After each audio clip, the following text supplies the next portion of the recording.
Hey everyone, Jeremy Bennett here. Let's look at how powerful your mind is. Let's compare your mind to the most sophisticated man-made device ever created, the computer. The average computer can hold about 250,000 pictures, 20,000 songs, and hundreds of full-length videos, nowadays on something the size of my finger. Crazy. But let's compare it to your mind. Your mind can perform an estimated 10 quadrillion operations per second without you even knowing it. Wild. Ask yourself right now, what's making your blood flow throughout your veins with the perfect amount of pressure to keep you alive?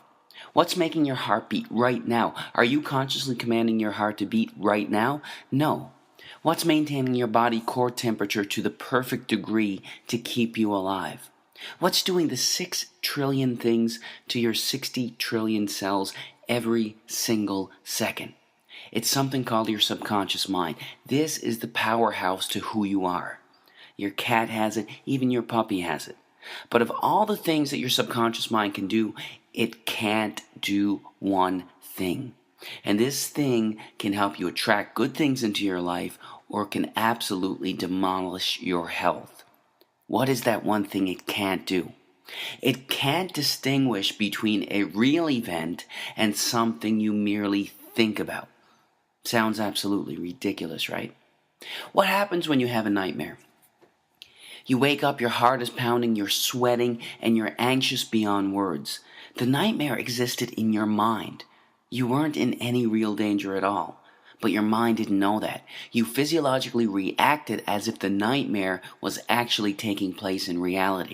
There was a study conducted where a doctor hooked up an elite athlete, a professional skier, to a device that measured the athlete's muscle fibers. He told the skier to merely think about skiing down a hill without moving a muscle. The act of thinking about skiing down the hill actually made the same muscle fibers that would have actually fired off if he were to be actually skiing fire off from thoughts. This has been demonstrated time after time with the placebo effect. Group A suffering from a particular illness gets prescribed a pharmaceutical FDA-approved drug specifically designed to treat that illness. Group B suffering from the same illness gets a sugar pill, thinking it's real medication. Both groups get cured. In fact, the New England Journal of Medicine published a study involving two groups suffering from the same degenerative knee disorder. Group A had a surgery designed to scope out the knee and relieve the symptoms of the disorder. Group B, with the permission of the family, had a fake surgery.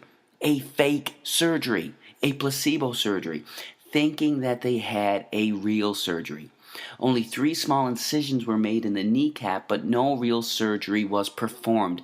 Both groups reported that the surgery was a success. In fact, researchers are suggesting that a minimum of 1/3 of all medical treatment, including surgery, is due to the belief that the treatment is going to work. The placebo effect. Most people don't realize that there is also something called the nocebo effect. It's practically the opposite of the placebo effect.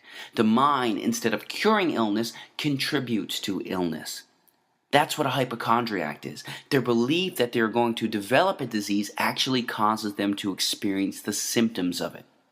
Whatever belief you hold in your subconscious mind will become your reality. Bottom line. That's how hypnosis works. The hypnotist implants the idea in the back of their subject's mind, and the subject experiences whatever they hold there. If they hold the belief that there's a spider on their arm, their eyes actually see a spider on their arm. An amazing demonstration occurs when the hypnotist walks towards his subject with his finger extended. He tells the subject that his finger is hot and burning. The hypnotist slowly touches the subject on their arm, and a blister actually forms in the exact place that the finger touched. Now, this is crucial to understand in all healing. Free will, as we understand it, is practically an illusion. In fact, 2 to 4% of the time, you decide what you want to do. You actually make the decision. 96 to 98% of the time, you don't. You're on autopilot. Your subconscious mind controls your decisions 96 to 98% of the time. Don't believe me? Do you like ice cream? If you do, snap your fingers and stop liking it. Do you enjoy watching sports? Snap your fingers and stop enjoying it. You can't. 96 to 98% of the time, everything we crave, desire, and act upon comes from what we hold predominantly in the back of our subconscious minds. Whatever we hold predominantly in the back of our subconscious minds, we are attracted to in life. What happens when you buy a new car? It's the only car you see on the road for the next 2.5 weeks. You saw those cars before you bought your car, but why didn't they stand out to you? Because you didn't own that car yourself. You weren't thinking about it yourself. What you hold in your mind, you're attracted to in life. That's how subliminal ads work so effectively. They work so effectively that they are banned in over 10 countries as a way to advertise. So if what you hold in the back of your subconscious mind shapes your reality, what shapes your subconscious mind? Practically everything that you're exposed to, everything that you see, hear, smell, taste, and feel is shaping your subconscious mind. Let's look at some specifics. Television. Here's a scary stat. By the time a child finishes elementary school, that child has witnessed an estimated 8,000 simulated murders on TV. All of these extremely graphic scenes are sinking back into their minds. And don't be tricked by Hollywood or cartoons. In the most important developmental years, when a child should be taught compassion and understanding, extremely intelligent minds behind the creation of perceived harmless children's cartoons are sinking violence into the back of their minds. Don't be fooled. What are you listening to on the radio? Every single word or thought you hold in your mind has a particular vibrational frequency. Negative words or intentions have slower vibrational frequencies, and positive words have higher vibrational frequencies. This is a song by Lady Gaga called Bad Romance. Some of the lyrics are, I want your drama, I want your ugly, I want your disease, I want a bad, bad romance. Our thoughts create us. We have to be extremely careful with what we are feeding our minds. Music can be beautiful and beneficial, but it can also have a negative impact on your health. Choose wisely. When I was growing up, the most violence we had on video games was Mario and Luigi jumping over turtles' heads. This is what our youth are playing today. These gruesome, extremely graphic images are sinking into the backs of their subconscious minds, weakening their immune systems and having astronomical, gradual negative effects on their health. Nobody's saying that these games are going to cause them to pick up a gun and go shoot somebody, but these games are affecting their health. There is zero doubt about that. What happens when you gossip? In order for you to gossip, you have to hold a negative memory and negative thought inside of your mind. You not only think about that negative memory, you share it with the other person that you're talking to. The second you hold negative thoughts in your mind, the biochemistry of your brain changes and you release cortisol, the stress hormone, into your blood, which then weakens your immune system, inhibits the actions of your white blood cells, increases the chances of infection, and even promotes weight gain. All from gossiping, all from your thinking. You can't gossip without hurting yourself. Remember that.